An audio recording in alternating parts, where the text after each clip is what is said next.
মধুস কিচেনে সবাইকে স্বাগত। আজকে মেনুতে রয়েছে ইয়াকনি পোলাও। চালটাকে ভালো করে দিয়ে ভিজিয়ে রেখেছিলাম কিছুক্ষণের জন্য। তারপরে মাংসটার মধ্যে গোটা গোলমরিচ, গোটা গরম মশলা এবং আদা রসুন কুচি, পেঁয়াজ কুচি, নুন, গোটা জিরে, দই এইসব দিয়ে ভালো করে মাখিয়ে রেখে দিয়েছিলাম কিছুক্ষণের জন্য।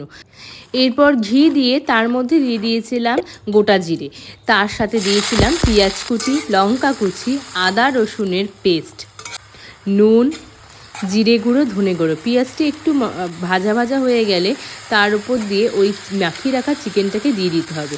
চিকেনটা দিয়ে ভালো করে একটু কষিয়ে নেওয়ার পর আমি জল দিয়ে দিয়েছিলাম। জল কিন্তু এখানে অনেকটাই দিতে হবে, কারণ সেই জলেতেই ভাত হবে এবং চিকেন দুটোই হবে।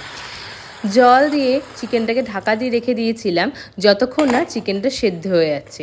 চিকেন সেদ্ধ হয়ে গেলে ওই স্টুটার থেকে আস্তে আস্তে চিকেনগুলোকে বের করে নিতে হবে এবং বের করে নেওয়ার পর ওই স্টুটাকে ভালো করে ছেঁকনির সাহায্যে ছেঁকে নিতে হবে। আমাদের কিন্তু এই স্টুয়ের মধ্যে থাকা মশলাটা কোনো প্রয়োজন নেই, শুধু স্টুটাই লাগবে।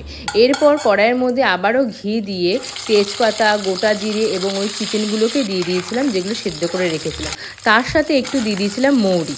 এরপর একটু চিকেন ভাজা ভাজা হয়ে গেলে ওই স্টুটাকেও দিয়ে দিতে হবে। স্টুটা দিয়ে দেওয়ার পর ভিজিয়ে রাখা চালগুলোকে দিয়ে দিয়েছিলাম।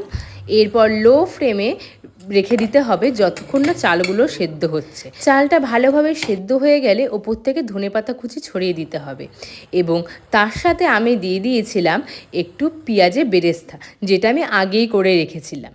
ব্যাস, আপনাদের রেডি চিকেন ইয়াকনি পোলাও।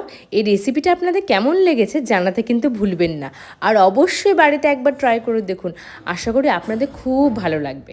আবার দেখা হবে নেক্সট কোনো ভিডিওতে। টাটা।